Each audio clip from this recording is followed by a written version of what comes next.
Welcome to Agri Joy Farms. Today is another day that we are on the farm. I know a lot of you must have been wondering why we have not been updating you with the things that are happening on the farm. Actually, a lot has happened within this period. And I know that we are on this journey together. Some of you are interested in what we do. You encourage us online. And then some also, they draw inspiration from our agri activities on the farm. So we are always very conscious of that fact, and we always do our best to update you, to show you what we were doing. I think the last video that we made here on the farm was when we were planting watermelon. Yeah, when we were planting watermelon and also harvesting tomatoes from that way. This year in July, we had some problems on the farm. Man-made problems, problems that ought not to be, problems that ought not really to exist. We have been on this piece of land for about 5 years, since 2019. We have built a farmhouse right over there. As you can see, you can barely see the roof because the whole place is overgrown, because it has been abandoned for some time now. So we had a farmhouse there since 2019, and we have been on this farm. We have planted fruit trees like pears. We have been eating pear from one of the trees for about the past 2 years. We have oranges on the farm.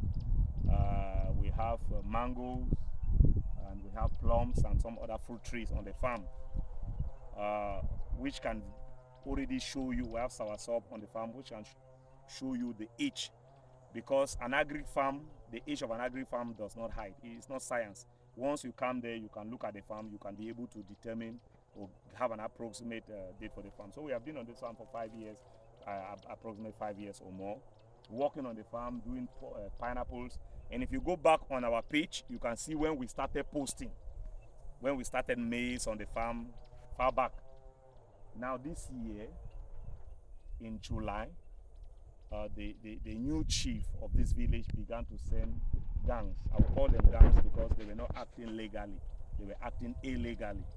Send them to the farm while we're harvesting tomatoes to come and drive my workers. They come and drive my workers. They threaten them from taking care of the watermelon, drove them, threatened them that if they continue coming to meet them, they will frame them up. They will catch them and frame them that they are Ambazonian fighters. Since they know that the government will be sympathetic with a story like that, the law will be sympathetic with a story like that. They threaten my workers that if they continue coming to the farm, they will catch them and then frame them up as Ambazonian fighters. So we had that challenge. I came to the farm, met him, the chief, with his gang. I told them that if you want to act legally, go and get a legal document to show me that, to tell me that I should leave the farm. So he went to the authorities and got an injunction. So they placed an injunction here on the farm. So, and that is still since July up till now. We were not able to work. We have not been able to work on the farm. So the close to a hectare of watermelon that we cultivated, we planted, all we could not take care, because each time we come here, the gang comes. We could not do anything. So the tomatoes that were on the farm, we abandoned them. Pineapples, we abandoned. They got rotten on the farm because they didn't permit us to come here. They placed the injunction, a blanket injunction, and the villagers also were coming each time they see us here. We bought palms, seedlings from CDC, one of our corporations, corporations here. We bought seedlings, expensive from them. We wanted to plant, they came and stopped us. All the seedlings they are getting dried there. So that's what we have had, and we have been up and down with the authorities. They have come to the farm, checked the farm, and seen what, because the chief went there and lied. He came from the beginning. He said, well, he said he recognizes that I had an arrangement with the father. I bought land from the father. He recognized that on the farm, and I have the videos, because I made sure I kept everything on video. He said he recognizes the fact, because he was even present when I bought this land. He was present, but he was a grandchild, so he was present. He wrote the handwritten document before we transferred it to the deed. The document is with me in his own handwriting. So he said he wanted to move me from this present location far into the forest, for me to go and start another forest somewhere. that this one is too close to their village. I said, how can you do that? So probably because they are seeing that maybe in the next 15, 20 years or so, this place may become a place that people can come and build houses there. So it will not be farm again maybe. So they want to drive me off from here. Illegally. It's like witchcraft. Yeah, that's true. Yeah, it's really like something that I cannot even understand. I cannot comprehend, really. They took me to their council. They said they wanted to move me away. I tried to negotiate with them. It didn't work. We went to the authorities. They summoned us. We went there, and there he changed his story. He didn't say again that he wanted to relocate me. He said he doesn't recognize my existence on this piece of land. They brought my documents. They showed him, do you recognize the hand signature of your grandfather? I said, no, I'm doubting. And so that's how we have been dragging up to now. We have not been able to take care of the farm. And that's where we are. It is just a few weeks ago that they uplifted the injunction partially for me to be able to come and take care of the crops. Look at the pineapples in the bush. Let them see. Look at pineapples in the grass. If you look everywhere, the farm was never dirty like this. But for all this about 6 months, we have not been able to walk. The pineapples have been in the bush. Look up, that's the pawpaw. We planted 1,500 pawpaw stems. Look at it, we're already harvesting. We just began harvesting. The thing was blooming, doing so well. But look at it, we abandoned it in the bush. The stems, because we did not spray them during the rainy season. So fungi damage everything.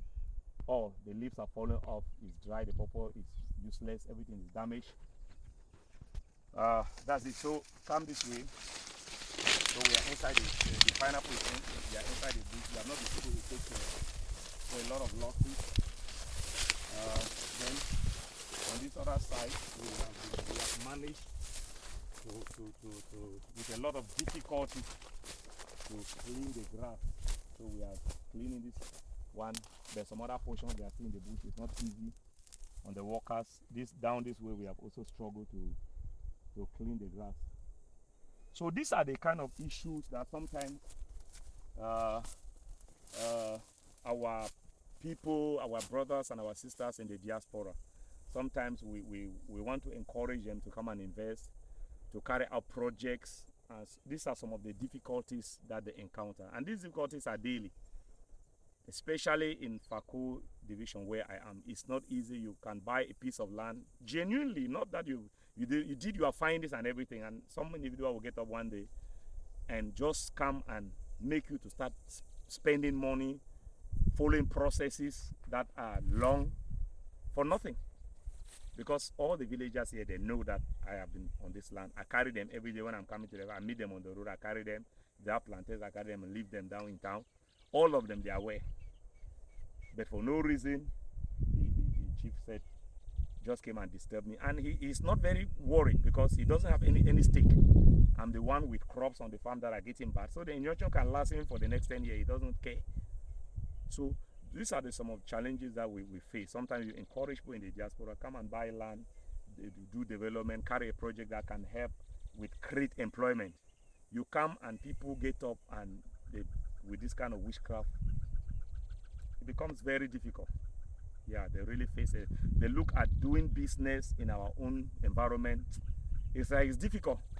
So some of them, they have the means to invest back home, but they would rather prefer to do a little business where they are in the diaspora than coming back here and investing. Or even to buy land, real estate, piece of real estate and develop it and things like that. Because you know, if you are not very careful, I used to think that a land certificate was the end of everything, but I've seen that the land certificate is no longer as it really was. Because in those days, once you have a land certificate on a piece of land, now you are sure. But now you are challenging every day in court land certificate. They have cancelled it. They gave you, they cancelled it. So those are the challenges, and this is not the only place I'm facing a challenge. I still have other real estate property that I bought also, that you really know, you do your findings. I'm used to the game, but in the end, you still have challenges. You go and meet some blockages that you don't know. So that is it. But where we may have delays, A delay doesn't mean that we have failed. Yeah, even if it's failure, it's still part of life. You learn when you fail each time. So I'm not scared with failure. I'm not scared with challenges. I'm not scared with delays, because in all of this we learn something. We come out with something positive. So we have come back to the farm and we'll be updating you when the injunction will be fully permanently removed, and then we can continue the work. But we have been able to put some guys here trying to clear all those plantains that they are now in the bush. So all over the bush have taken the place. So we have put some people to start clearing while we are waiting for the final decision of the from the authorities. All right, God bless you. We apologize that we have kept you waiting and you have not been following us. God bless you. We'll continue to update you. God bless you.